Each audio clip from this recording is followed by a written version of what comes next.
অবশেষে আওয়ামী লীগকে ক্ষমা করে দেওয়ার ঘোষণা দিলেন জামাতের আমির।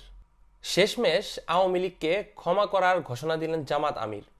তো এই বিষয়টিকে অনেকেই অনেকভাবে নিচ্ছে। তো আজকের দৈনিক ইত্তেফাকের একটি নিউজে গুরুত্বপূর্ণ কিছু তথ্য উঠে এসেছে। জামাত কেন আওয়ামী লীগকে ক্ষমা করে দিচ্ছে বা কেন ক্ষমা করে দিতে যাচ্ছে, এটি আজকের এই ভিডিওতে বিস্তারিত থাকছে। তো এখানে যেটা লেখা আছে আমি সেটা হুবহু পড়ে আপনাদের শোনাবো।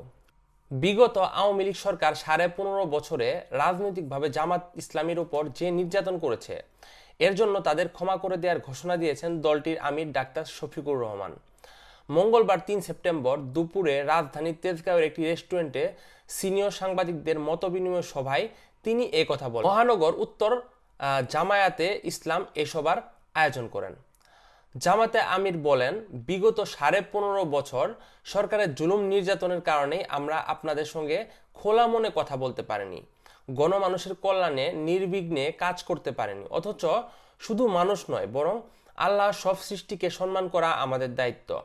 মানুষ সৃষ্টির সেরা জীব, মানুষের কল্যাণের জন্যই সবকিছু সৃষ্টি করা হয়েছে। তাই মন্দিরের বিপরীতে মন্দের চর্চার কোনো সুযোগ নেই, কারোর প্রতি কোনো প্রতিশোধ নেওয়া হবে না। আশ্বস্ত করে শফিকুর রহমান বলেছেন, আমরা প্রতিহিংসা ও প্রতিশোধের রাজনীতিতে বিশ্বাস করি না। আপনারা জানেন যে শেখ হাসিনা দেশ ছেড়ে যাওয়ার পর বাংলাদেশের আর যে দুটি রাজনৈতিক দল রয়েছে, যেমন একটা বিএনপি আর একটা জামায়াত, তারা কিন্তু মানুষের সামনে নানা ধরনের ভাষণ দিচ্ছে এবং সেগুলো খুব পজিটিভ বিষয় নিয়ে। তো আমার কথা হচ্ছে, ক্ষমতায় আসার পরে যদি তাদের এই কথাগুলো উল্টে যায় তাহলে কিন্তু এই জিনিসটা বেগতিক হবে। তো আশা করি তারা যেভাবে বলছে সেভাবে যদি চলে তাহলে আমার মনে হয় সামনে দেশের অবস্থা খুবই ভালো হবে।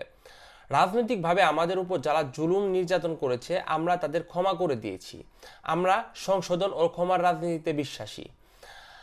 আমরা তাদেরকে ক্ষমা করে দিয়েছি, আমরা সংশোধন ও ক্ষমার রাজনীতিতে বিশ্বাসী। তবে কোনো ভিকটিম বা ভিকটিমের পরিবার যদি আইনের আশ্রয় নেয় তাহলে আমরা তাদেরকে সহযোগিতা করব। দল হিসেবে আমরা কোনো প্রতিশোধ নেব না। আমরা আদর্শ ডেমোক্রেসিতে বিশ্বাসী। আমরা আদর্শ ডেমোক্রেসির মূল মন্ত্র হচ্ছে যার মতো স্বাধীনভাবে কথা বলার অধিকার এবং পরমতের প্রতি সহনশীলতা। সাংবাদিকদের উদ্দেশ্যে তিনি আরও বলেন, অতীতে সাংবাদিকদের মুখে তালা ঝুলিয়ে দেওয়া হয়েছিল, তাদের কলমকে স্তব্ধ করে দেওয়া হয়েছিল, স্বাধীনভাবে লিখতে পারেনি। কিন্তু এখন সবাই জাগ্রত হয়েছে। আগামী দিনে আপনাদের সহযোগিতা করব আমরা ইনশাল্লাহ। তো এই হচ্ছে পরিস্থিতি। তো জামাত আওয়ামী লীগকে মাফ করে দিয়েছে। আপনারা জানেন যে জামাতের উপর অনেক নির্যাতন হয়েছে একটা সময়, এবং এত কিছুর পরেও তারা এই যে মহৎ কাজটা করলো, এই বিষয়টিকে আপনারা কিভাবে দেখছেন তা অবশ্যই কমেন্ট করে জানাবেন। আর এমন আরো গুরুত্বপূর্ণ সব নিউজ আপডেট সবার আগে পেতে আমাদের ইউটিউব চ্যানেলটিকে সাবস্ক্রাইব করুন। ধন্যবাদ সবাইকে।